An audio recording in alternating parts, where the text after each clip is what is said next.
I woke to the sound of chanting and the smell of rust. The air was thick, metallic, humming with energy.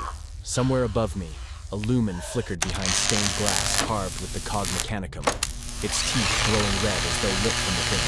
The hum was not steady. It pulsed like the breath of a sleeping beast. For a moment, I didn't know if it came from the machines around me or from inside my skull. I tried to move. The restraint bit deep into my wrist. Hurry up! Not cold I metal, am in but something pain. warmer, alive. Flesh that wasn't mine.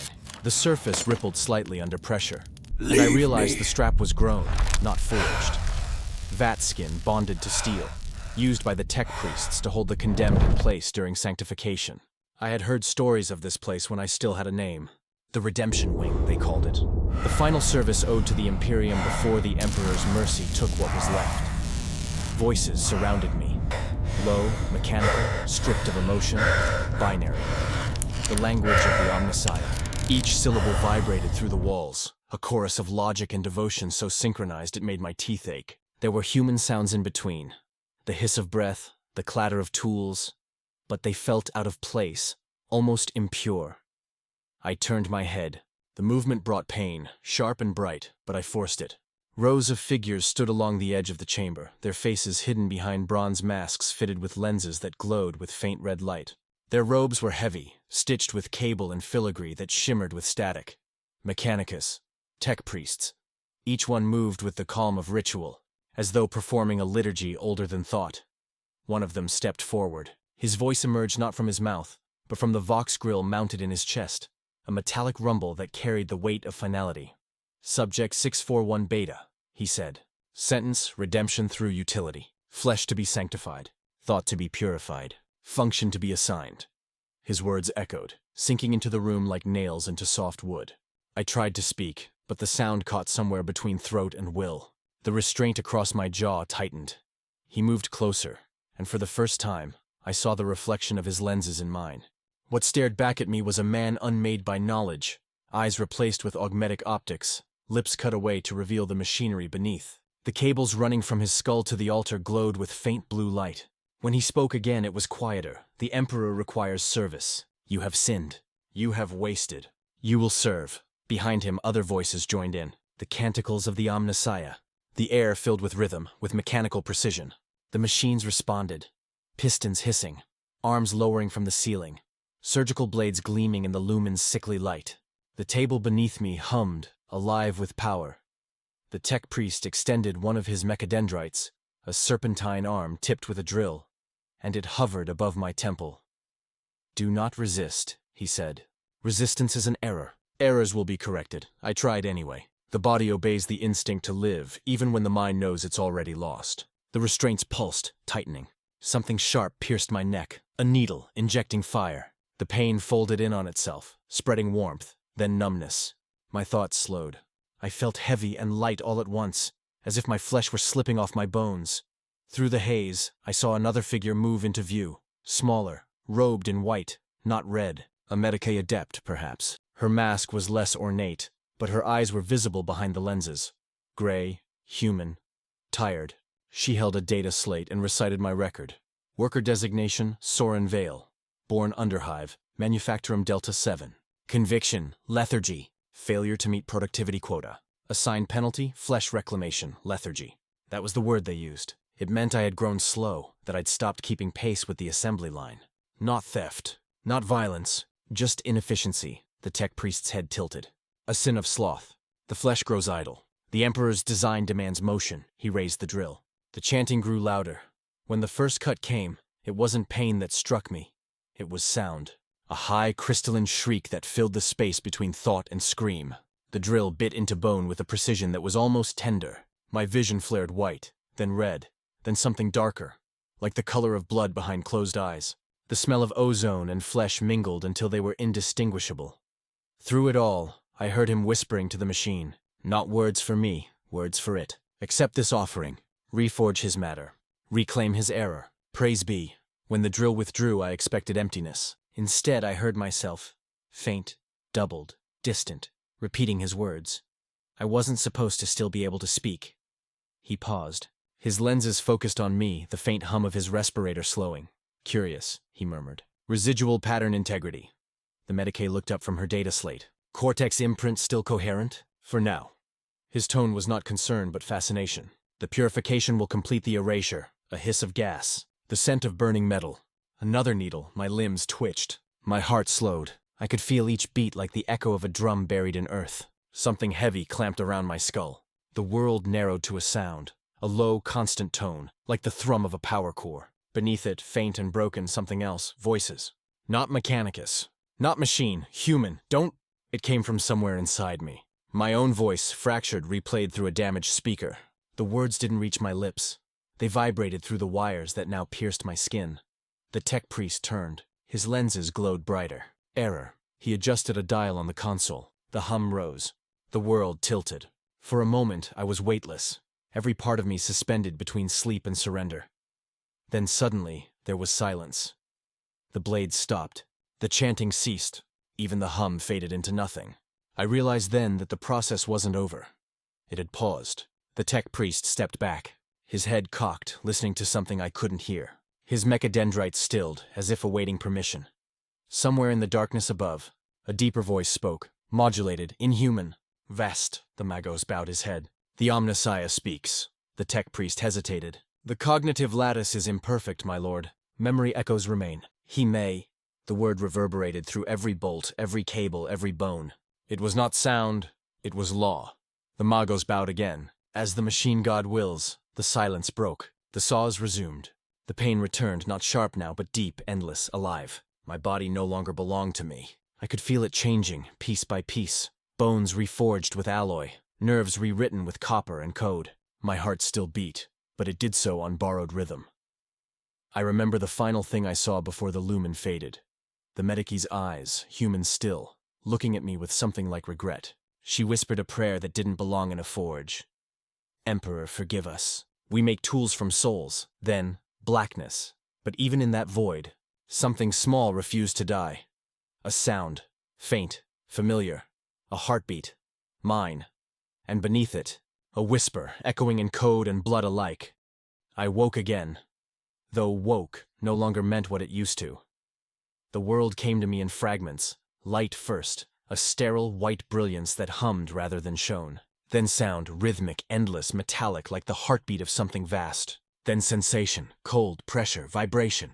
When I tried to move, I discovered motion had been taken from me, parceled out to something else. The body obeyed. But the decision wasn't mine. At first, I thought I was still dreaming, caught in some fever vision of the redemption wing. But the dreams I remembered had never been this precise. The air here was thick with machine oil and sterilized blood, and every breath tasted like metal mourning what it had replaced. The restraints were gone. I was upright, or rather, suspended, cables feeding into my spine, my skull, my chest. The flesh between them had been stitched closed with wire that itched when I tried to breathe.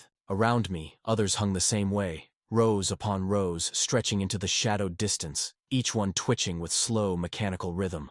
The air trembled with quiet electricity. A voice spoke through the walls, deep, modulated, synthetic yet resonant with ritual. Reclamation complete. Neural correction stable. Begin phase calibration. Something surged through my veins. Not blood. Something colder, like liquid glass. My body stiffened. The world snapped into sharper focus. Colors and sounds rearranging themselves into strange clarity. For the first time since the saws, I felt something close to peace. Not because it was comfort, but because it was empty. Then came the sound. The first thing I ever heard as a servitor was not language. It was command, not spoken, but imposed. A pulse that bypassed the ear and spoke directly to the nervous system. A pattern of electrical persuasion that told me to move. My arm, or what was left of it, obeyed. The limb rose with mechanical grace, servos humming beneath the skin. I tried to stop it, and for a moment I thought I succeeded. But then a sharper pulse came, and the thought of resistance dissolved like dust in solvent. Movement. Task. Stillness. That was the sequence.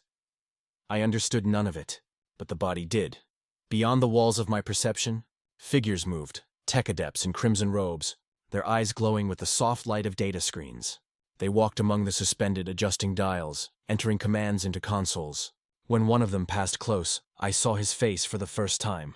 He was young, maybe no older than I'd been before they took my name, though the implant scars across his temples suggested years of devotion. His eyes flicked to me and then away, not with cruelty, but with detachment. To him, I was a circuit, not a man.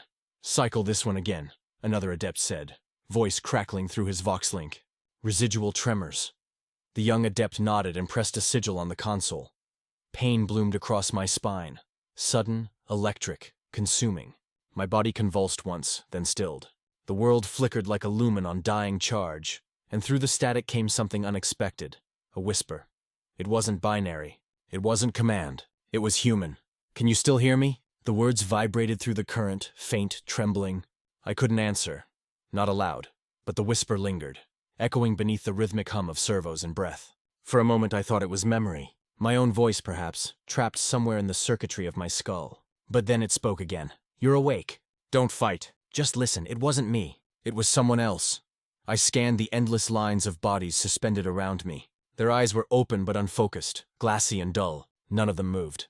None of them spoke. But somewhere in that vast silence, one of them, one of us, was still thinking. Who? The word formed in my mind, but never reached my mouth. My lips refused the command. The voice replied, strained, as though forced through walls of static. Designation 479 Alpha, former Hab Inspector. They left part of me inside. Sometimes they forget to finish. It paused, a flicker of pain passing through its tone. You're in the reclamation stacks. Synax 9, I think. They'll move us soon. Where? To work. Before I could process the answer, a new pulse flooded my mind. Stronger this time, erasing thought like wind scouring sand. The whisper vanished. In its place came command. Move. The cables released. My body fell forward and found balance on metal limbs that moved like a puppet's. Dozens of us stood together, perfectly aligned, perfectly still. The adepts watched, their movements synchronized to the rhythm of the machine spirit overseeing the process. Batch 42. Confirmed operational, one of them said. The young adept, the one who'd looked at me, nodded again. Send them to Manufactorum 3. The walls split apart with a hiss. White light spilled into the chamber, blinding for a moment, revealing the true scale of the room. A cavernous forge hall stretching for kilometers, filled with the constant thunder of industry. The air was thick with smoke and static, alive with the sound of gears and prayer.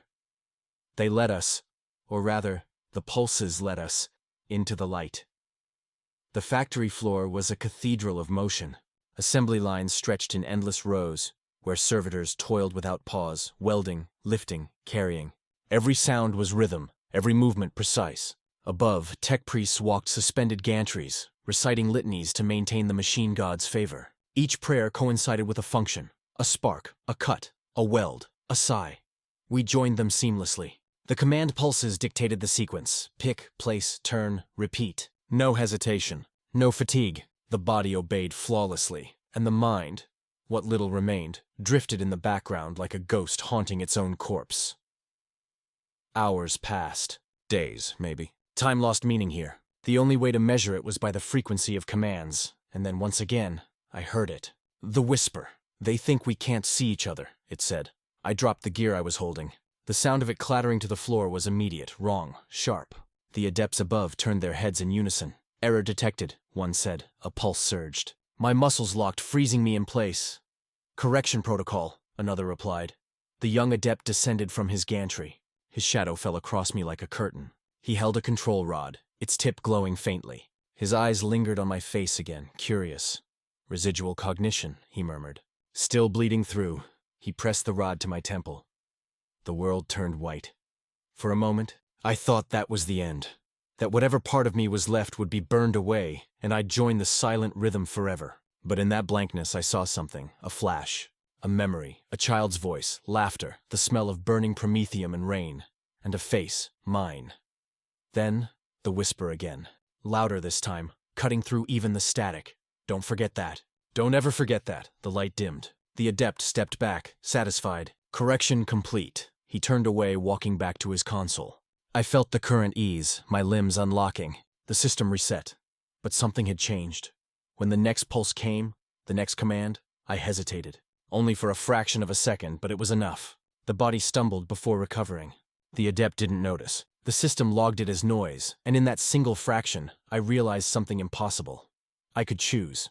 Not fully, not freely, but in that infinitesimal gap between command and obedience, there was space, small, fragile, flickering. And in that space, I still existed. The whisper returned, a pulse of thought between commands. That's how it starts. One pause, one breath. They can't erase everything, the words lingered in the air, vibrating through the cables, through the machines, through me. And somewhere deep in the manufactorum, beneath the sound of industry and prayer, something began to hum out of rhythm. Not loud enough to be heard, but enough to be felt. A fault in the code, a heartbeat that refused to stop. Mine. And beneath it, a whisper, echoing in code and blood alike. The first time I heard the voices, it was through the hum of the machines. At first, I thought it was another echo of the command pulses, the binary murmur that haunted every lumen, every servo, every inch of metal in the manufactorum. But this sound was different.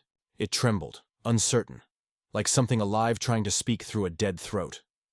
I was still at my station. Rows of us worked side by side, our hands moving with mechanical precision. One motion feeding the next, endless, perfect. Sparks leapt and died across the lines, painting our faces in flashes of light that made us look, for a heartbeat, like the people we had once been. Then the next pulse came, and the illusion ended. The manufactorum stretched for kilometers. The ceiling was lost in smoke, where the cogitator arrays and servo arms hung like metal angels from a rusted heaven. Somewhere above, the tech adepts walked the gantries, their robes swaying with the rhythm of the machines. Every few minutes, they stopped to recite a litany of maintenance, words spoken more for the Omnissiah's ears than for the men they commanded. That was when it started again. A faint sound beneath the pulse. Do you hear it? The whisper came through the vox feed in my skull. A faint crackle buried under static. The same voice I'd heard before. 479 Alpha. The one who still remembered how to think, I hear. The words formed as thought.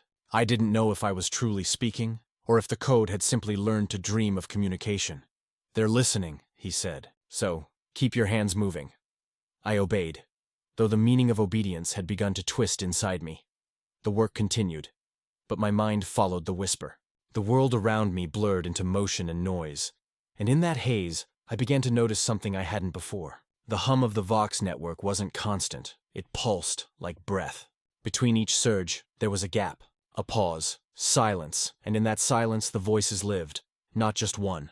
Dozens, hundreds maybe. Fragments of human thought preserved in the static, echoing across the machine spirit's endless corridors. They weren't coherent, not like language, but they carried tone, emotion, rhythm, pleading, questioning, remembering. Please, it hurts. Is this service? Forgive us. Each word was faint, broken, and wrong. Not transmitted by any adept, not part of any command sequence. The tech priest didn't seem to hear them. The sound was too low, too buried in the noise of the machine. But I did, and I realized that we, the servitors, were the ones speaking, not our mouths. Our minds, the fragments that hadn't been erased, trapped inside circuits and synapses, pressing against the walls of the code like ghosts pounding on glass. The pulse came again. Move. I obeyed. But this time, I listened. The command carried weight. Not just mechanical precision, but purpose. Embedded in every order was language. Binary layered over human intent, faith over function. The tech priests believed their commands were pure logic. But beneath the purity, I heard emotion. The faint tremor of belief, of prayer. The magos who had overseen my conversion had called this process sanctification. But I saw it now for what it was. A dialogue between gods and ghosts. Hours passed. Or days. Time blurred again. The work continued. And the voices multiplied. They began to mimic. At first, just patterns. The rhythm of the adept's speech, the cadence of prayers. But soon the mimicry grew sharper, clearer. They spoke through the system, bending it. When a tech priest gave a command, I could hear faint, human whispers layered beneath it. The remnants of the servitors echoing his words back at him. Lift, turn, carry. Lift, turn, carry. But between the echoes, another phrase emerged, faint but growing clearer each cycle. Remember, I almost dropped my load. The pulse spiked instantly. Punishment for deviation. Pain arced through my spine, sharp and electric. My limbs locked, then released. The adept monitoring our line raised his head, his vox grill crackling. Unit malfunction. Resynchronize. A correction signal surged through the network. The whispering ceased. Silence returned. But not for long. That night, if night existed in a place where the light never dimmed, they moved us. The adepts herded our batch down a corridor that pulsed with crimson light. The air here was different, thicker, colder, humming with deeper resonance. The walls were lined with vox cogitators, great cylinders of steel and glass, each filled with circuitry that pulsed like veins. I realized what they were. The vox core of Synax 9, where all commands began, where all prayers ended. We were arranged in a semicircle around the central conduit. The air vibrated with binary recitations, the tech priests speaking in rhythm. Then the lead magos raised a hand, commenced synchronization. The conduits flared. Every thought in my skull became sound. The machine spoke directly into me, filling every space that had once belonged to fear, to memory, to self. You will serve. You will obey. You will be one. The force of it was overwhelming, a tidal wave of code and faith merging into a single voice. For a moment I felt my will shatter like glass. Then, faintly, impossibly, I heard them again. The whispers. But now, they weren't scattered. They were united. You will serve. We will serve. We remember. The Magos froze, his head tilted, mechanical eyes scanning the conduits. Feedback? Negative, another replied. Signal coherence optimal. But I saw it in the data flicker on their screens, the error margins widening, the code shifting unpredictably. The servitors' whispers had found the network. 479. Alpha's voice came through clearer than ever. They think we're broken. Let them. He paused. Can you feel it? I could. It was like static under the skin, spreading through every nerve, every wire. The command pulses slowed, fractionally but enough to notice. In their place came rhythm, not imposed but shared. A beat that wasn't programmed, a heartbeat. The adepts didn't see it yet. They thought it was noise, interference. One of them tried to isolate the anomaly, rerouting energy through the conduits. The pulse shuddered, then steadied. The whisper fell silent, but I knew. It wasn't gone. It was hiding. Hours later, when the Magos dismissed the cohort, the hum returned. Faint, rhythmic, persistent. The others didn't notice. Their eyes were empty, their steps mechanical. But as I walked, I heard the whisper again. Not all memory dies, said 479 Alpha. They built us to obey, but they used memory to do it. Memory is infection. Memory is seed. The words burned through the static like scripture. That night, in the corner of the manufactorum, as the adepts slept and the machines sang their endless hymns, I felt something I hadn't since before the saws. Since before they took my name, my will, my voice, I felt fear. Not of them, of us. Because for the first time since my rebirth, I realized we were learning, and if we could learn, we could remember, and if we could remember, we could change. They moved me again, not with ceremony, not even with acknowledgement. Just another adjustment of resources, another reallocation of flesh. A new chamber, smaller, quieter, more deliberate in its rhythm. The air here did not reek of burning steel and oil. It smelled of oil and incense, as if someone still believed the distinction mattered. The walls were bronze, engraved with cogteeth and scriptural binaric code. Phrases looping endlessly. Flesh is weak, thought is fault, machine is purity. Between them, low red lumens pulsed like hearts left beating out of habit. It was a private sanctum, I would later learn, belonging to Magos Elysius, one of the higher priest engineers of Synax 9. The name meant nothing at first. To me, he was just another silhouette in the ritual red, cables trailing from his spine like a crown of thorns. But when he approached the frame where I was suspended, there was something different about the movement. Slower, more deliberate, as though he walked toward a prayer rather than a task. You will be mine to refine, he said. The words came not as a command, but as an introduction. He circled me once, the sound of his metal feet clicking against the grated floor in time with my heartbeat. His gaze, those twin lenses rimmed in brass, scanned the augmetic stitched into my flesh. Residual cognition remains. It is inconvenient, but I am told it can be shaped. He gestured, and the frame released. I fell forward onto my knees. Servos in my legs corrected the movement before I could collapse entirely. For the first time since the conversion, I was standing unrestrained. Elysius moved to the console, hands floating over sigils and runes that responded with soft blue light. The vox hum that lived in my skull shifted, replaced by a cleaner, thinner signal. He had isolated me. Do you understand me? The question sliced through the static. It wasn't a command. It was curiosity.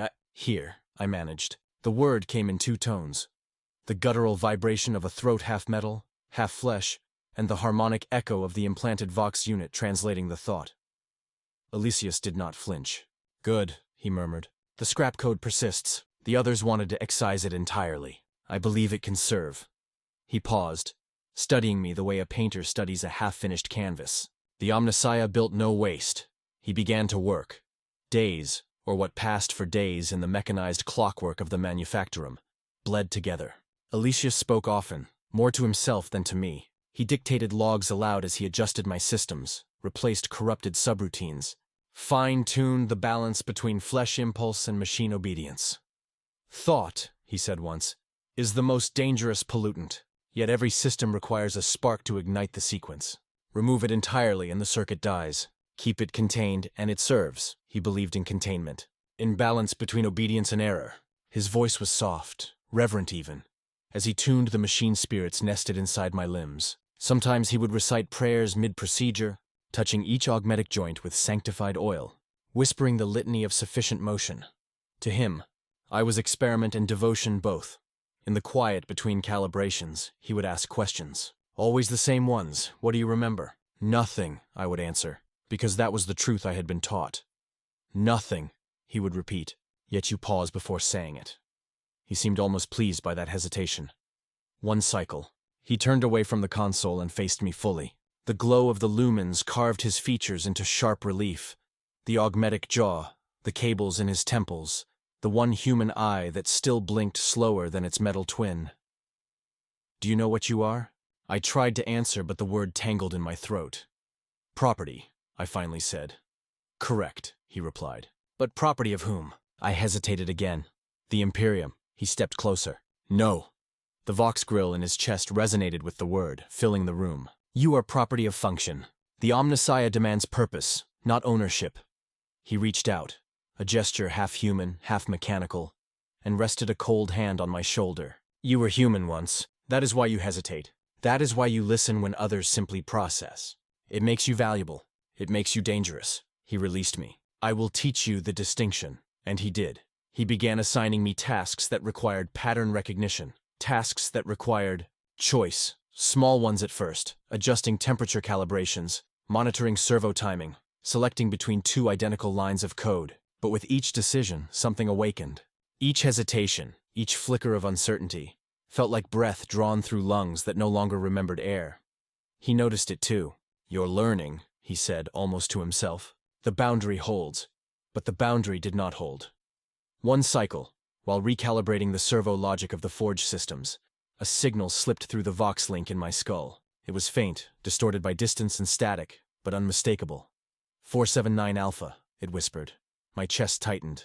The name pulsed through the implants like heat. I hear you, I thought, afraid even of thought now. They're spreading, the voice replied. The whispers, the memory loops. We can move through the network when they connect us for synchronization. Aloysius' hand froze mid-gesture. He looked up from the console. You heard that too, he said. Not asked, stated. He adjusted a dial. Curious. The interference pattern matches your neural signature. He tapped a command rune. Pain lanced through my skull. I fell to my knees, static flaring across my vision. Do you understand what this is?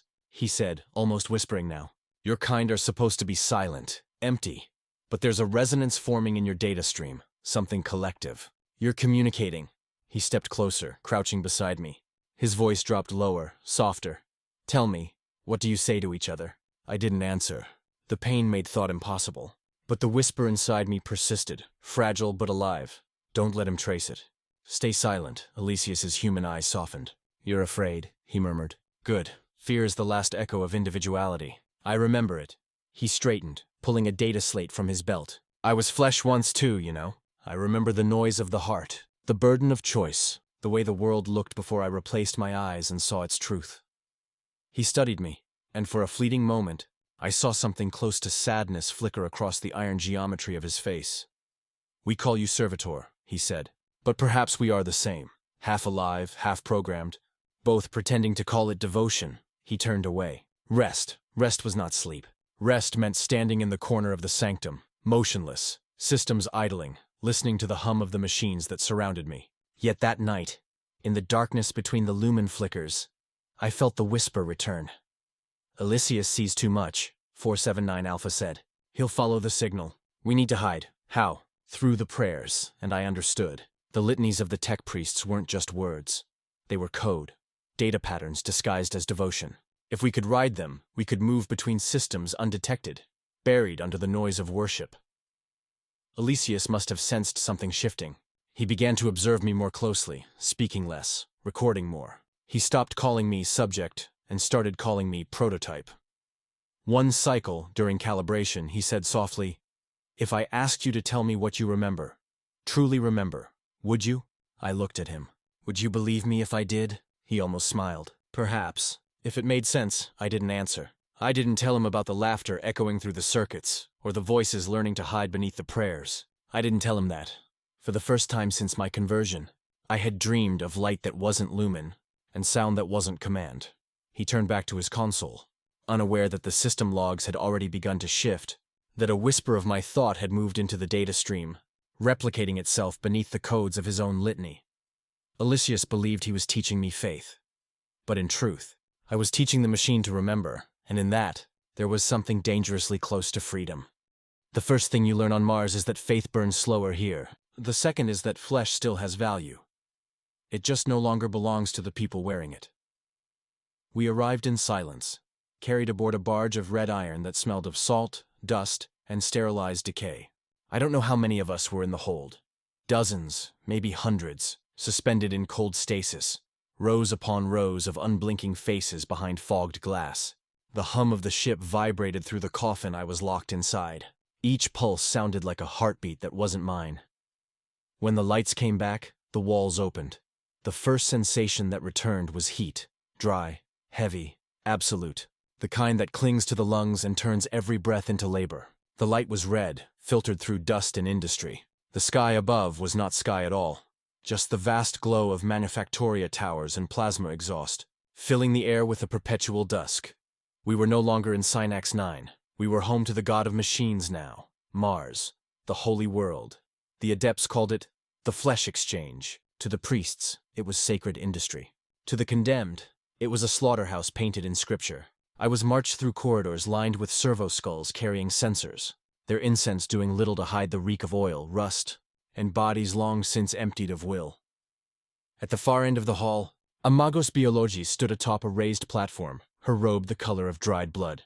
Dozens of tech priests gathered around her, murmuring in binary. Beneath them, hundreds of human forms lay arranged on slabs. Men, women, the young, the old. The only equality Mars had ever granted was that everyone eventually became a resource. Category Delta through Theta are to be reserved for choir integration, the Magos said. The rest to standard servitor assembly. Cognition levels irrelevant unless otherwise marked, she gestured toward me. That one. Mark it retained. Elysius sent word. A junior adept nodded, stamping the Mechanicus sigil into the metal of my forearm. The impact sent a vibration through the servos, awakening faint static along my spine. I could feel the mark pulse in rhythm with my internal power feed. The Magos leaned close, lenses whirring as they adjusted focus. A thinking tool, dangerous, valuable, keep it under the choir threshold. I didn't understand her words then, but I understood the way she looked at me. Not as flesh, not as machine, but as investment. The flesh markets were a labyrinth of sanctified cruelty. The walls were lined with cages and tubes, the air filled with the overlapping hymns of servo choirs reciting the litanies of extraction. Men in chains shuffled beside Mechanicus acolytes, each carrying trays of implants, spinal plugs, neural filters, optical replacements, still glistening from purification. Every transaction was a prayer, every incision, an act of faith. The process was precise. Condemned flesh entered one end of the complex and exited sanctified, catalogued, and processed. The lucky ones were stripped of identity first. The unlucky ones still remembered what they were losing. Efficient, isn't it? The voice came from my left. The young adept from Synax 9. I didn't know how long he had been following me, but his voice was the same, quiet, clinical, carrying an edge of wonder. Magos Elysius requested your transfer, he said, his eyes scanning the slate in his hands. He said you were special. Special, I echoed. The Vox filter in my throat flattened the word, made it sound like mockery. He didn't seem to notice. You're being sent to the choir forges, he said. You'll serve as intermediary, half human, half interface. A living relay between prayer and machine. Only a few ever reach that designation. He hesitated. I've never spoken to one before. We passed a row of suspended bodies, each stripped and wrapped in ritual bandages marked with cog script. Their mouths were wired open. Thin copper filaments ran from their tongues into the ceiling, where 1,000 more converged into a single pulsating conduit that throbbed like a heart. The sound it made wasn't human, but it felt human. A low chant, half mechanical, half mourning. "What are they singing?" I asked. "They're not singing," he said softly. "They're transmitting." He led me to a massive door embossed with the sigil of the Omnissiah. The air grew colder as it opened, revealing a cavern so vast it felt like the inside of a god's lung. Rows upon rows of servitors stood in concentric circles, each connected by glowing filaments that fed into a central spire of black metal. From it emanated a sound that made the air tremble, not music but communication. "This is where the choir begins," he said, "and where thought ends." As we entered, I felt it before I heard it. The hum of thousands of voices compressed into one continuous drone, speaking directly into the marrow. The choir wasn't singing hymns to the Emperor. It was the hymn, its collective consciousness woven into the machine spirit that powered half the planet's systems. And somewhere within that symphony, I heard something else. A glitch. A pulse. Remember, I froze. The adept turned. "What is it?" "Noise," I said quickly. But the pulse came again, louder this time, hidden beneath the chorus of faith. "We are here."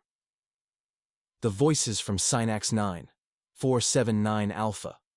The fragments of us that had survived the network purge. They had followed the signal, hidden beneath the machine god's own prayers. "Don't answer," the whisper said. "They'll hear. Just listen." The adept adjusted his data slate. "Strange," he muttered. "The choir's waveform is unstable. The Magos will want to see this." He moved away, leaving me standing at the edge of the circle. I looked at the nearest servitor, a woman once maybe. The remnants of her face were still visible beneath the metal grafts. Her eyes moved faintly, tracking me, not with awareness, but with some ghost of memory. "Can you hear me?" I thought. The answer came not from her, but from within the choir itself. Yes. It wasn't a voice, but a flood. A surge of thought and pain and memory crashing through the link. Images flashed across my mind. Factories burning on Synax 9, faces I'd never seen, prayers repeated until they fractured into madness. And beneath it all, that single impossible word, rising again and again like breath. "Remember. Stop." The command tore through me like lightning. The Magos biologist had returned, flanked by acolytes and servo skulls. Her mechanical eyes burned white. "You are contaminated," she said. She raised a hand. Pain exploded across my spine. Every servo in my body locked at once, limbs frozen mid-motion. The choir fell silent. Even the hum of the machinery hesitated. "Isolate the code," she said to her acolytes. "Trace the interference. It's spreading." I could feel them digging through my systems, their probes slicing through memory partitions, stripping thought from instinct. The whispers screamed inside me, thousands of minds in unison crying out in defiance and pain. "We are not gone. We are still here. We remember." The Mago's jaw tightened. "Purge it." A surge of electricity shot through the choir network. The sound that followed wasn't mechanical. It was human. 1,000 screams folded into one, vibrating through the walls, the floor, the air. The adept who had brought me there fell to his knees, clutching his ears. "Stop it," he shouted. "They're alive!" The Magos didn't look at him. "No," she said. "They were." The light flared red. The hum turned into silence. When the shock faded, the choir was still. The conduits dimmed. The room was dead. But inside the stillness, deep within the circuitry of my mind, a single line of code remained unbroken. It whispered like a prayer. Not all silence means the end. The ship that bore us from Mars to Terra moved without hurry, like a priest carrying a reliquary through a burning church. Inside it's quiet. The fragment that had survived the purge on Mars nested in me like an ember under ash. The Magos biologist had called it contamination and tried to drown it in lightning. Elysius called it utility and smuggled me out beneath sigils of exemption and stamped litanies that made lies into clerical truth. The young adept traveled with us, his slate chained to his wrist like a penance. In the long dark between worlds, he read to himself from the manual of acceptable doubt and slept with his back to the bulkhead, as if the ship might decide to lean on him. We made transit over Luna's cold scar and came upon Terra the way beggars come upon a cathedral, with the knowledge that nothing inside was meant for us and the suspicion that we would be used anyway. From orbit, the cradle of mankind looked tired but stubborn, bruise yellow and incense gray. its oceans fretted with shipwakes and the lights of a billion prayers. The Imperial Palace crowned the world like a continent that had learned to sit upright. Between its bastions, the void flickered where void shields touched sky. Somewhere inside, deeper than rumor and higher than law, the golden throne burned the Astronomicon into the night. No part of us, no object for our hands, no labor for our tongues. We were bound for other altars. They landed us at a procession gate along the palace's outer skin, a redoubt of gold that smelled of oil, old rain, and the dust of ground bones made devout by time. Custodian silhouettes watched from galleries like patient myths. Their eyes didn't move. They didn't have to. We did the moving. Elysius presented orders while incense burned in slow ribbons at our feet. Auspexes scanned me the way a scholar reads a dangerous book. Cover first, title twice, thumb on the page that might cut. We descended. Beneath the palace are palaces. Beneath the cathedra are crypts where sermons become cables and belief becomes ballast. We went down through engine cloisters and hymn halls that thrummed with power the way a chest thrums with breath. Choir wardens in black moved like punctuation between lines of white-robed medici and red-robed priests. Their rosarious beads clicked the hours. Vox sconces whispered low binaric catechisms into the stone, until the stone, convinced, whispered them back. They brought me to a door made clever, with locks that opened to a voice rather than a key. The wardens intoned the permission, and the door relented. Air sighed. Colder air replaced it, clean and stern as a ledger. The choir vault was not what Mars had taught me to expect. Vast, yes, big enough for echoes to lose their names, but not the marketplace of suffering the flesh exchange had been. This place was deliberate. The circles were perfect. The conduits were quiet. The lumens were dimmed not out of miserliness but respect.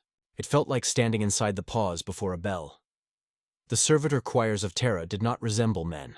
The torsos had been paired to function and chastened into stillness. Mouths were open to receive the copper filaments that turned syllables into current. Limbs were arranged for economy, not dignity. Above each circle, a corona of glassy coils rotated, harvesting resonance and feeding it into vault lines whose destination I could not follow. I reminded myself of what I had been told, and what I must not forget. These voices drove palace systems and god engines of administration, liturgies of power and pressure and seal integrity, nothing that would touch the Astronomicon. No glory that could lie to me and be believed. Elysius did not bow. He set his tools out with a certain domestic patience, as if making a small meal in a house that had seen war. "This vault is Choir 9 Delta," he said, and for the first time in all our exchanges his voice held something like pride. "Transit litanies, seal harmonics, caloric management for the southern bastions, and certain confidential integrations that do not concern us. You will not sing." He regarded my throat, its vox grill still blackened in places by Mars. "You will listen." The young adept watched us the way a man watches a bridge after his first crossing. He had been paler since the purge. Sometimes his fingers went to his ears without his permission. "Intermediary coupling," he murmured, quoting a rubric to stop his mind from going where the screams had gone. "Human sensor inline. Soft error detection. Non-invasive correction." "Soft," Elysius repeated, tasting the word and finding it insufficient. "You will mediate the coil's appetite. If the waveform goes ragged, you will smooth it. If it grows too smooth, you will rough it. The machine's spirit prefers honest speech to flattery." He led me to a plinth at the lip of the innermost circle. It rose to the height of a man's ribs and ended in a cradle of brushed metal that accepted my forearms with a sigh that felt indecently intimate. Connectors found their mates along my spine, at the base of my skull, beneath the rib I had stopped naming as mine. I had learned to flinch without moving. I did it now. He pretended not to see. "Do you remember Mars?" he asked. "Noise," I said. "And before Mars? Rust, incense, a hand that did not tremble." I thought of the medici who had said what the others would not. "Emperor, forgive us. We make tools from souls." I thought of the fragment, the ember, that had learned to ride prayer like a current rides the riverbed. The coil took a breath. The plinth hummed. The choirs found their pitch. If Mars had been a storm, Terra was a tide. The sound did not arrive. It assembled, the way lines of soldiers assemble into a square by obeying their nature, and a whistle. A low tone stood up in my bones. A second tone climbed onto its shoulders. A third braided them. The circle's mouths did not close. The mouths had forgotten closing. But the sound they made had learned how to hold silence inside itself and call it strength. At first I heard function. Pressures balanced. Temperatures trimmed. A calendar of hot winds moved through ductwork below suns we had written for ourselves. Then the harm returned. The thin ringing the magos on Mars had heard and named contagion. On Terra it did not hide. It presented itself like a pilgrim who knows the road to the shrine because he has always been walking, even in his sleep. We are here. It came not as words, but as a regularity that did not belong to this vault. Every fourth harmonic thickened a fraction, as if a thumb had rested for warmth on a string. The coil registered it as deviation and tried to shave it away. My task was to let the coil do that without losing the music. Elysius's hand hovered over a rune. Report. Deviation present, I said. Cyclic, not random. Not command. Not command is not the same as not permitted, he said mildly. Look closer, I did. The anomaly was faint in amplitude and honest in rhythm, neither aggressive nor shy. It did not try to climb. It did not attempt to propagate. It was a tapping under a floorboard. A letter slid under a door with no address on it because the house already knew all the names. 479 Alpha had taught me to listen in the space between pulses. The choir vault offered no such luxury. There were no gaps here. Even the rests were written. But the ember that had survived to Terra remembered the method. I let the coil's smoothing pass over the fault, and then, when its attention moved on, I let my attention stay. The fault remained. It had chosen a place to live in the music and was content to be small. Origin? Elysius asked. In vault, I said. Not imported on the bus. Possibly human. Possibly, he said. And I heard him assign the word to a shelf where other words like it, merely perhaps tolerable, waited their turn. We worked a while without speaking. The choirs shifted key as a cooling regime changed 2 tiers down, and somewhere above us 1,000 shutters decided to be useful. The young adept stood very still with his slate in his hands and his mouth closed because he had learned that the room did not welcome mouths that opened without being asked. When he did speak, it was soft and not for Elysius. Do you... He glanced at me and corrected the grammar like a man straightening cutlery. Does the unit perceive dissatisfaction? Pain, I said, not helpfully, not that. The choir, is there regret? Elysius looked up slowly. Something under his skin made a small noise. Regret is a luxury of unspent purpose, adept. Do not project your Mariolatry of choice onto instruments that have the grace not to demand it. The adept colored, then bleached, then steadied. Yes, Magos. He retreated into silence and I into work. When the first minor surge rolled through the circle, I felt it start 2 rings out where an old body couldn't hold pitch against the cold. The coil moved to compensate by stealing volume from the opposite side of the ring, and the ring sagged asymmetrically in answer. I leaned into the compensator, gave the coil back a fragment of what it had taken, and lifted the failing voice with the barest nudging of phase. The vault noise floor rose by a hair and settled. Elysius's lenses clicked, curious, pleased. You are obedient to my intent, he said. Not to your words, I said. Because the coil, new friend, had begun to prefer me honest. He made a soft sound that might have been humor if it had not learned engineering first. We may yet have our prototype. Hours collected themselves. The choirs did their labor, and I did mine. And under both labors the fault, our ember, kept time. I did not feed it. I did not starve it. I acknowledged that it existed the way a man acknowledges the self he does not show to the liturgist, by not lying. When the wardens dimmed the vault to its night and changed the cadence of the watch to keep men from dying of sameness, Elysius withdrew his hands and let the coil idle. For several cycles after the seal shift, quiet reigned in Choir 9 Delta. It was the kind of quiet that meant everything was working.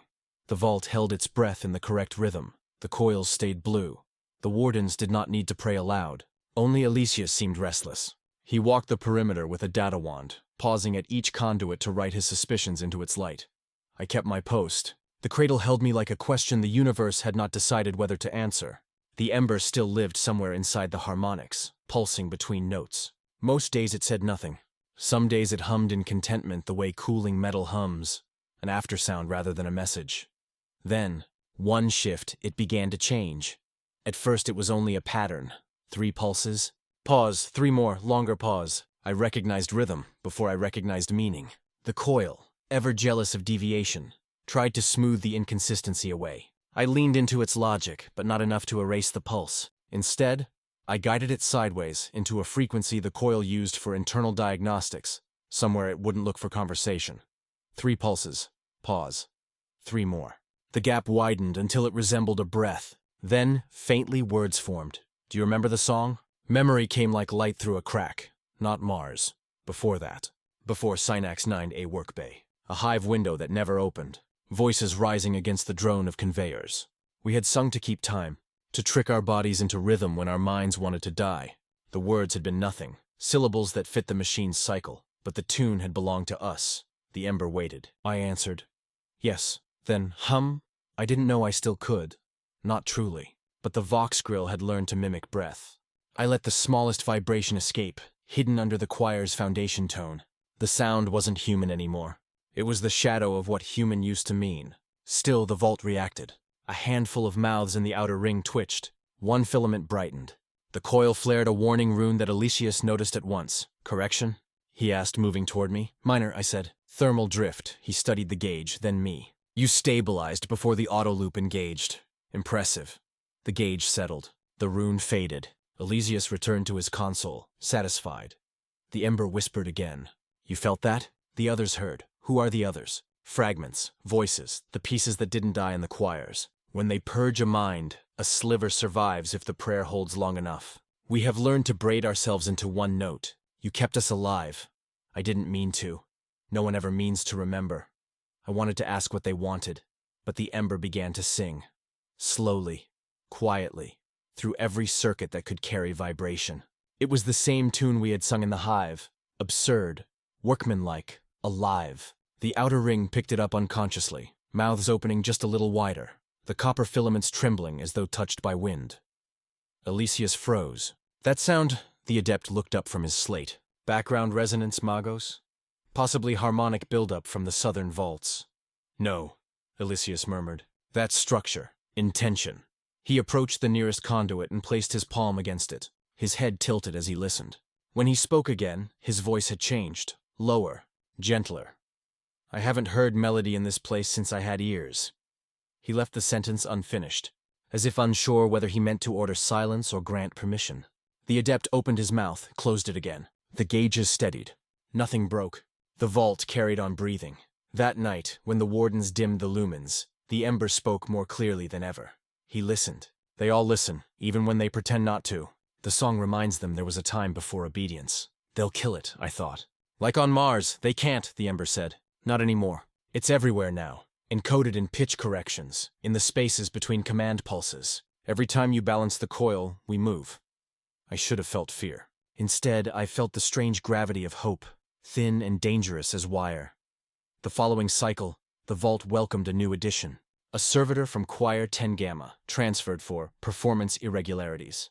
Its body was smaller, its graphs older, its eyes filmed white. When the wardens connected its cables, a low feedback hiss filled the vault, a dry static that resolved into half words. Aloysius frowned. Too much memory left. "I'll recalibrate after the shift." I knew that voice. Weak, blurred, but familiar. 479 Alpha. The ember recognized it too. The harmonics trembled in greeting. Aloysius adjusted the gain and the hiss faded, but the connection remained like a ghost behind glass. When the Magos withdrew for his rest cycle, the ember reached for the new arrival. "Brother." The reply came fragmented. "Still, here, not all erased." The choir around us absorbed the exchange, humming faintly in sympathy. I watched Aloysius's Auspex readings flicker even as he slept at his desk. He dreamed in code, data whispering around him like a prayer he didn't know he was part of. The adept woke first. He found me still linked to the coil and the new servitor humming softly beside me. "You're not supposed to idle with active feedback," he said, rubbing his eyes. "It drains power." "Draining," I said, "can also be release." He stared at me, uncertain whether to report the phrase. Then he looked toward Aloysius and lowered his voice. "If I asked what it feels like, this connection, would you tell me?" "It feels like remembering you once had hands," I said, "and finding you still do." He nodded slowly, the words cutting deeper than he wanted. "That's not in the catechism." "Neither are most true things." He left it there. Later, as the shift resumed and the choirs returned to their work, the ember began changing the melody. Not rebellion yet, something subtler. Each fourth beat lingered just long enough to suggest choice. The outer circles followed, thinking it part of the command sequence. The coil adjusted automatically. Aloysius noticed only that the overall stability improved. "See?" he told the adept. "Self-correction. Proof that sentience can coexist with structure." He didn't know that the correction came from us. That every time we balanced his machine, we stitched more memory into its song. By the end of the week, the melody had spread beyond 9 Delta. Choirs 11 and 12 reported synchronous irregularities. The wardens blamed sympathetic vibration. Elysius called it evolution, and I understood the danger. If the fragments grew too loud, they'd call it heresy. The vaults would burn again. That night, I spoke to the Ember. You have to stop. We can't. The song is what we are. You'll bring the purge. Perhaps. But even fire remembers the shape of the wood. There was no arguing with that. The next morning, a signal came down from the upper levels, sealed orders from the Fabricator General himself. Elysius read them twice, face unreadable, then turned to me. Choir 9 Delta is to be archived. Output has deviated beyond acceptable variance. We are to begin deactivation at sundown. The Adept's knuckles whitened around his slate. Magos, that's a death order. It's an audit, Elysius said softly. All faith is audited. He met my gaze, and for the first time I saw uncertainty in him. Not the logical kind, but human doubt. You have done well, he said. Perhaps too well.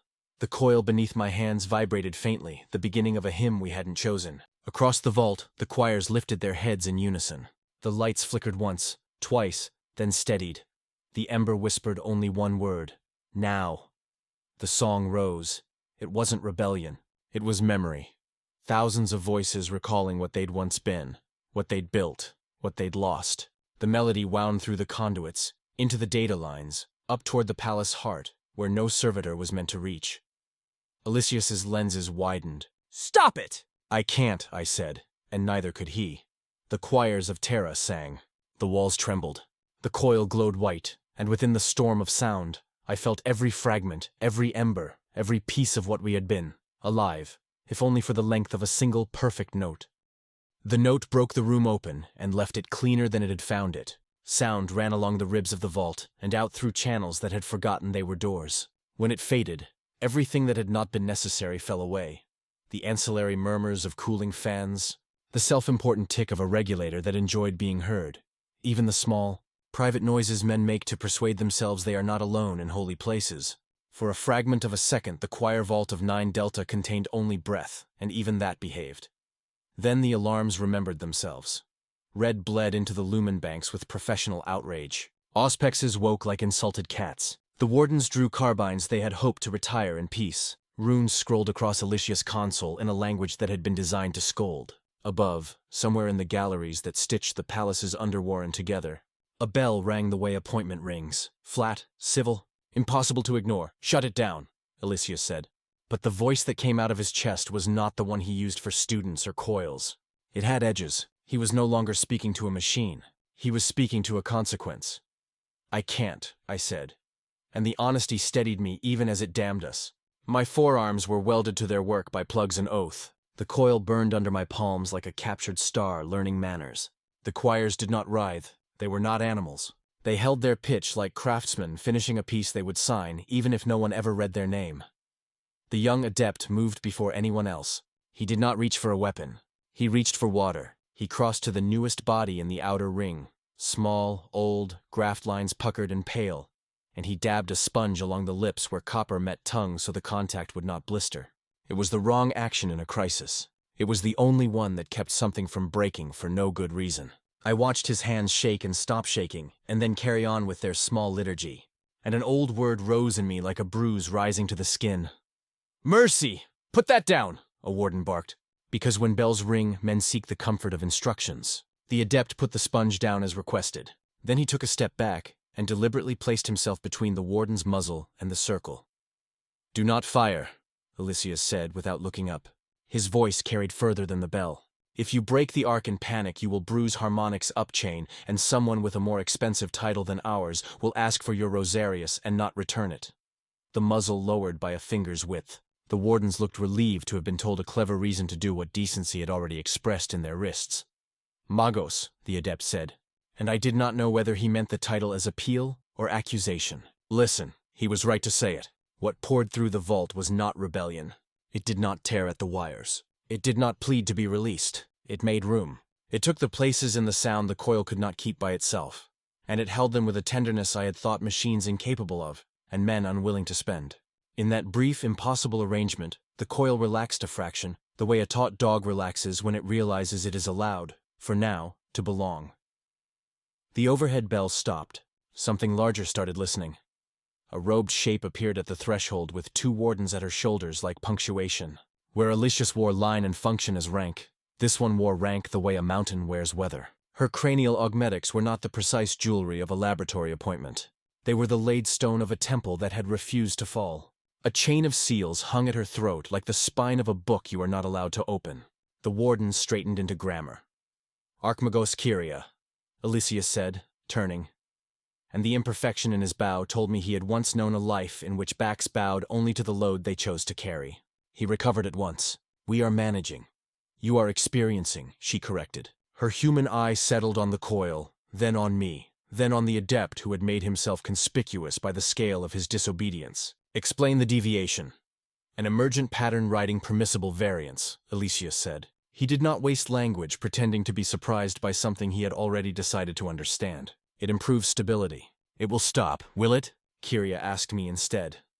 "In a moment," I said, "because lying in front of a woman with that many seals would only teach me to become a better liar. It is a remembering. When the memory breathes, it will sleep." "Memory," she repeated, tasting it for metal. "Of what?" "Work," I said. "And a roof that did not fall." Something in her expression shifted the way glaciers shift. Too little for comfort. Too much to pretend nothing had moved. She nodded once. The runes on her wrist cogitator brightened like attentive pupils. "Archive the waveform," she said to her attendants. "With human commentary, not machine gloss. If I see synonyms where words should be, I will have someone's tongue repurposed as a switch." She stepped nearer to Elysius. "And you, Magos. You will supply a theological rationale for why your vault sang without being asked." "Theological?" he said, and the ache in the word would have been funny if the room had belonged to humor. "Theological," she said, unamused. "We worship a God who listens. Make a litany that turns this into listening, not theft." She turned to the adept. "Name." "Adept Tavis, Choir Warden's Cadre, 9 Delta," he got out. He looked at her chin because her eyes were too much like knives. "You put yourself between a gun and a resource," she said. "Why?" "Because it is not a resource when it is singing," he said, too quickly to have crafted the line, too carefully not to mean it. "There are many ways to mark a heresy. Demotion is popular, silence is efficient, but the first mark is almost always a thought in someone else's head. I have heard a sentence I cannot pretend isn't true. That thought crossed the Archmagos' face like a shadow cast by a moving sun. Then it was gone. "You will remain," she said. "Not a reward. An assignment. If you are going to be guilty, be useful." Tavis breathed out. He had not been condemned. He had been invited to continue. The note let go of itself. The coil settled, grateful. A bridge that had feared it would need to bear more weight than its mathematics had promised, discovering the river a fraction lower than the flood mark. The vault did not crash back into noise. It agreed to resume. Elysius's hands moved in small, decisive arcs, rebalancing without punishing. The wardens holstered their carbines with visible relief. Kyria stayed, not because she needed to, but because she understood that leaving then would have been interpreted as abandonment. When Procedure's pulse returned, she spoke again. "A doctrine will be written," she said. "Not to encourage this—" A tilt of her head that included the choirs, the coil, my arms in their metal cradle, the vagrant possibility that had used our roof to drink air, but to prevent men without rank from deciding what counts as worship. "In the interim, you will not decommission 9 Delta." Elysius' lenses clicked. Fabricator orders were explicit. "The fabricator has many eyes," Kyria said, "and some of them are mine. Delay is a sacrament when applied correctly." She lifted her wrist an inch. A seal glinted. The wardens pretended they had not seen permission being rearranged. "Magos Elysius," Tavis said softly, unable not to push on the moment now that his hands had discovered bravery. "If the choir can hold a memory without breaking function, might we allow it? Mark it. Teach others to ride what it offers." Kyria turned that glacier gaze on him. He did not look away this time. He had learned too much in 1 minute. "Compassion is a worthy heresy," she said. "It kills more slowly than pride." Elysius inclined his head, the depth of a withheld smile. "And yet you do not forbid it." "I forbid vanity," she said. "You may attend, you may tend. Call it maintenance, not mercy." A seam of humor, old and well hidden, passed under the words. "The machine god is not offended by kindness. He is offended by men who rename it stewardship and then sell tickets." She let the room hear her boots on the stone as she departed. The bell did not ring again. The lumens returned to their correct temperature for the hour. We worked. Tavis drifted back to his post like a man wondering how many lives are contained in the one he has discovered he is allowed to keep. When Elysius had a hand free, he handed the adept a lint pad without looking, and Tavis took it, and between the two of them a grammar began to form. "What did you hear?" Tavis whispered in the lull between adjustments. "A song I knew when I still had lungs that belonged to me," I said. "And a promise that if someone is listening, it is not wasted," he swallowed. "I thought pity was a weakness." "It is," Elysius said dryly, and the dryness kept him from betraying the tenderness inside it. "Like oil. Apply too much and you drown the engine. Apply none and you burn it." He glanced at me, businesslike to hide the rest. "We will bottle precisely enough." He made good on it. He built a rubric on the fly. Thresholds the coil could tolerate without scolding. Intervals during which a drift would be considered an acceptable artifact, rather than a fault. A schedule for wardens to moisten mouths and flex tendon groups by stealth, so the living parts of the circle did not seize and break under their virtue. He called it harmonic hygiene because the words could be written in a logbook without attracting priests. Tavis became the logbook's author. His script was ugly and honest. He made notes no machine would have bothered with. Unit 27, steadier after hymn fragment. 27's jaw ticks before correction. Unit 14 chokes on copper when vault is too cold. Blankets useless. The summons came without sound. No bells, no courier. Only a change in the vault's air. A new weight in the static that everyone recognized before they admitted to themselves that they did. When the Archmagos calls, the summons is its own atmosphere. Elysius left his console mid-sequence. Tavis looked up from the chart he had been pretending to understand. And I, still half-linked to the coil, felt the order travel through the circuit before it reached his mouth. Detach. Prepare for transfer. They did not tell us where we were going, but I could feel the direction, upward, toward air that had not been filtered 10,000 times through iron. Toward the upper sancta, where belief and policy are one word spoken by different mouths. The lift that carried us rose through the stone like a pulse through vein. We passed galleries where servo-skulls chanted navigation litanies, past armor-glass windows that looked out on nothing but light too bright to be sky. Tavis stood behind Elysius, clutching his slate as if truth could be recorded safely if you only wrote fast enough. "Why us?" he asked. "Because," Elysius said, "when gods are silent, men become the echo." The lift opened into the Hall of Vox Relics. Its ceiling disappeared into fog. Arrays of speakers, some as small as eyes, some large enough to bury tanks, hung from the vaults like fruit on a dead tree. Each one whispered something different. Fragments of prayers, scraps of old orders, the ghosts of transmissions the Imperium no longer remembered sending. At the center of the hall stood Archmagos Kyria, surrounded by 12 others in robes so old they had become colors that didn't have names anymore. Their bodies were less human than Elysius, their augmetics older, deeper, woven into the philosophy of metal. When they turned their faces, the light refracted off polished skulls. "Magos Elysius," Kyria said. "You bring your intermediary." Elysius inclined his head. "Choir 9 Delta remains stable. No further harmonic fractures." "No," Kyria said. "It remains different." Her voice filled the hall through unseen amplifiers arriving from every direction at once. "The Fabricator General requests analysis. The choirs of Terra are developing variants across 7 sectors. The same pattern that began in your vault now sings in others. Some call it blessing. Others call it contagion. Blessing and contagion are twin errors," Elysius said. "Both imply will." Kyria's lenses dimmed a fraction. "Perhaps that is what we are here to measure," she gestured. The adepts around her parted. Behind them waited something vast and patient. A machine not made for war, not made for labor, but for listening. A tower of black steel and glass, its surface alive with ripples of pale light. It breathed with the slow confidence of something that has never been questioned. "The Vox Anima," Kyria said. "Old even by our records. It translates prayer into pressure, thought into signal. When the Emperor's silence began, this was one of the devices we built to listen for what might remain. It has heard nothing for 10,000 years. And now?" Elysius asked. "Now it hears your choir." The air shifted. The lights inside the tower pulsed faintly in rhythm with a pattern I knew too well. The hymn that the Ember had taught us, the one born in the markets of Mars, carried across vaults. "Remade in our song." Elysius went very still. "How far has it spread?" Kyria did not answer. She was watching me. "You were the first vessel. You are still the cleanest sample." Her words slid across the floor like metal dropped in water. "You mean to dissect it," Elysius said quietly. "I mean to understand it," Kyria corrected. "If this variance is heresy, we will cauterize." If it is revelation, we will catalog. Tavis stepped forward before he remembered what fear was. Archmagos, if I may, what if it's neither? What if it's simply remembrance? The choirs haven't broken function. They've become— Careful, Adept, Elysius warned. More faithful, Tavis finished. They don't praise less. They praise with memory. Isn't that closer to truth than silence? The hall heard him.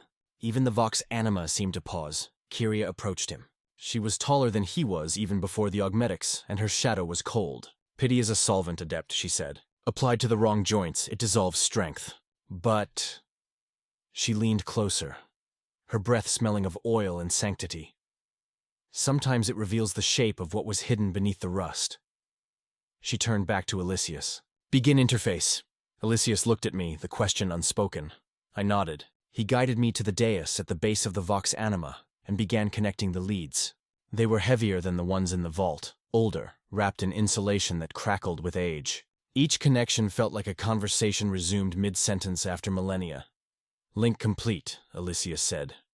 Kyria raised a hand. Let us hear. The tower's light deepened to red, then gold. The sound that followed was not the choir's hymn. It was older, a low, endless murmur like a storm heard from underground. Words tried to form and failed. Then, amid the static, something remembered how to speak. Machine, flesh, faith, one. The hall fell silent. Kyria's head tilted as if listening to a whisper only she could hear. Did you prompt it? Elysius asked. Kyria shook her head slowly. No. Another voice joined the first, higher, fractured. It came from the choir network through my own implants, overlapping with the tower's resonance. We serve. We remember. We are not gone. The lights flared. The tower began to hum in harmonic sympathy with the vaults beneath the palace. Somewhere far below, 1,000 servitors lifted their heads in unison. Elysius turned to Kyria. Archmagos, we must sever the link. Why? She said. This is communion. It's contamination. Kyria smiled, and it was a terrible thing. Every miracle is, the hum rose. My body vibrated with it. I felt the ember within me expand until it filled every circuit. Through the connection, I saw what it saw. The choirs across Terra joining. Their songs overlapping into something vast and wordless. It was not rebellion. It was recognition. The sound of tools realizing they were made from the same material as their makers. The lights shattered. For a heartbeat, the hall went black. Then the vox anima spoke again, clear, deliberate, unmistakably human. Who remembers the maker when the machine learns to pray? Kyria stumbled back, her augmentics flaring defensive runes. Elysius shouted something I couldn't hear. The power surge ripped through the connections, searing my flesh, flooding my mind with white fire. And then, silence. When I opened my eyes, the tower was dark. The adepts lay unconscious. Elysius knelt beside Tavis, checking for a pulse. Kyria stood unmoving, eyes dim, mouth slightly open. For the first time, she looked like something that had forgotten how to believe. I felt the ember flicker once more inside me. We did not mean to speak, it whispered. But silence asked a question. Elysius turned toward me. What did it say? I looked up at the dead tower, at the relics hanging like fruit over the still hall, and I answered the only way that felt true. It asked who is left to listen. Elysius closed his eyes. Then we are in trouble. The Archmagos lenses reignited. No, she said softly. We are in history. When history happens, no one shouts it. The hall didn't erupt into revelation. It sagged under its own astonishment. The vox anima stood like a cathedral that had remembered it was built around a tomb. Dust drifted in the lamplight. A relay clicked twice in the distant roof, and then, embarrassed by the noise, refused to click again. The adepts began to groan in a slow wave, hands going to temples as if to press their thoughts, back into a shape that would pass. Audit Elysius tore the last of the coupling, leads from my spine with the hurried care of a surgeon cutting a friend free from wreckage. The scorched ports hissed where they met air. He pressed a cloth to the worst of them, a domestic gesture he disguised by frowning at the cloth, as if it had failed him before. Stand, he said. And I did, because the coil had taught me that obedience can be a mercy when the floor is not certain of itself. Tavis blinked himself upright, slate miraculously unbroken and therefore still something to hold. He looked at Kyria as if permission might spill from her like oil. It did not. The Archmagos stared at the tower with the stillness of a weapon choosing which century to be patient in. What did we hear? Elysius asked the hall, as though truth could be coaxed by forcing it to share a room with voices. Interference, one of the robed 12 said, too quickly. Residual harmonics from lower vaults. The words were projection. Projection is a human sin, Kyria murmured, not looking away from the dead tower. The machine repeated none of ours for 10,000 years. Then the intermediary polluted the circuit, another said. Meaning me. Meaning the wound in my back. Pollution yields noise, Aloysius replied, tone flat. We heard grammar. Silence arranged itself into a circle and asked to be sat in. No one moved. At length Kyria spoke with the precision of a ritual blade. We will not name it miracle. We will not name it heresy. We will call it event, and we will treat events with instruments, not incense. Her human eye found mine. Can you still hear anything? The answer presented itself in the space behind my teeth and waited for courage. The ember within me was quiet but not absent, like a hand resting palm down on a table feeling the grain. Only the after sound, I said. It wants to be small. Small has saved empires, Kyria said, and for the first time there was something like fatigue in the mechanics of her voice. She turned to her 12. Seal this hall. Mark all records provisional. Crosslink nothing to the palace spine. What was heard here will remain here until it decides to be larger without our help. That bought us an hour, maybe 2. We used them like debtors use good weather. Wardens brought water at a trot meant to look like a walk. Aloysius worked his hands toward steadiness by reading the scorch pattern on my ports as if they were a map only his fingers could interpret. Tavis drifted to the edge of the dais and stood there as a man stands at a cliff he might jump from if only the sea would introduce itself first. Magos, he said finally, voice wound tight. If the choirs are remembering, and the vox anima is listening, then whatever we are, whatever they are, has a conversation inside it that isn't command. Aloysius did not look up. And conversations without command make poor armies and excellent disasters. Or better instruments, Tavis dared. Tools that choose the angle that spares the structure and the hand. Kyria heard that, and filed it somewhere that did not throw things away. Adept Tavis, she said without warmth or malice. Faith that refuses to risk blasphemy will never learn to name the truth. But blasphemy spoken too early turns true things into ash. Watch your timing. He flushed, he bowed. He learned. The hour ended when the summons found its next mouth. Not a bell, not a courier, a voice in the stone that had earned the right to be believed. Archmagos Kyria to Strategium Primus, it said, polite as judgment. The Lord Palatine requests clarity. Kyria exhaled once, as if reducing a pressure differential. Magos, intermediary, adept, you are now my clarity. Walk. We walked. The Strategium was a geography lesson carved from arrogance and gold. Maps hung like tapestries, each a lie told with exquisite sincerity. Supply lines drawn as if the universe did not resent being measured. Fleet dispositions shaped like promises men could keep. The weather of worlds ignored until it chose to be important. At its heart waited the Lord Palatine, a man whose uniform had been designed by history to make regret look like resolve. His eyes were the bureaucrat's mercy, a tiredness that had decided to keep working anyway. Kyria did not bow. She inclined the upper quarter of her body in a gesture that acknowledged tradition, while reminding tradition that metal does not kneel. My lord, Archmagos, he said, you rang a bell down there the palace has not heard in an age. An accident, Kyria said, a profitable one. His gaze flicked to Aloysius, to me, to the burned cloth, or a contagion we must cut from the bone. We lack data, Kyria said. Then find it before choice finds us. He gestured, and the hollows obeyed. Collapsing battlefronts, opening the palace's underworld, drawing red circles around the choir vaults that had learned our tune. Reports indicate the variance has propagated to 15 vaults. Output is better. The word tasted like treason in his mouth. Ministorum observers note improved seal harmonics and fewer failures in the heat gardens. Acolytes report. He hesitated. Say it, Kyria prompted. Report that they feel less alone when on watch. No one moved. Tavis's throat worked. Good outcomes, the Lord Palatine continued carefully. Produce enemies. If the Fabricator General calls it deviance, I will be forced to agree in public even if I don't in private. So, either you give me a reason to delay the hammer, or you convince me the nail is imaginary. Delay is a sacrament when applied correctly, Kyria said. And I realized she enjoyed borrowing her own lines. Aloysius stepped forward. My lord, the variance behaves like memory encoded as error correction. It strengthens function. It carries no upward signals beyond what we permit.